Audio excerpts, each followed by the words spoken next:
આજે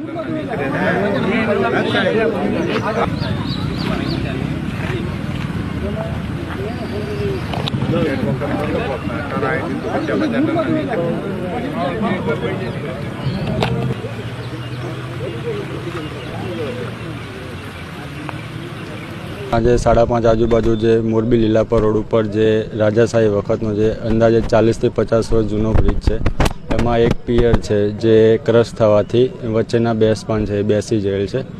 અત્યારે પોલીસ તંત્રની એની મદદ લઈ અને હાલ રસ્તો બંને બાજુથી બંધ કરેલ છે ટ્રાફિક માટે. કોઈની અવર જવર ના થાય તે માટે બોર્ડને એવું મૂકી અને રસ્તો સદંતર બંધ કરવામાં આવશે. અને જે વૈકલ્પિક વ્યવસ્થાના ભાગરૂપે જે રસ્તાઓ છે એ ચાલુ કરી અને સત્વરે વાહન વ્યવહારને એવું ચાલુ કરવામાં આવશે. કેટલી લંબાઈ છે અને છેલ્લે ક્યારે સમારકામ કરવામાં આવ્યું હતું?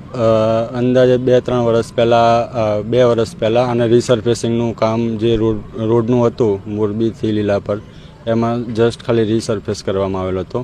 બ્રિજમાં કોઈ રિપેરિંગ કે કામ કરવામાં આવેલ નથી. લંબાઈ અંદાજે 60 થી 65 મીટર જેવી છે.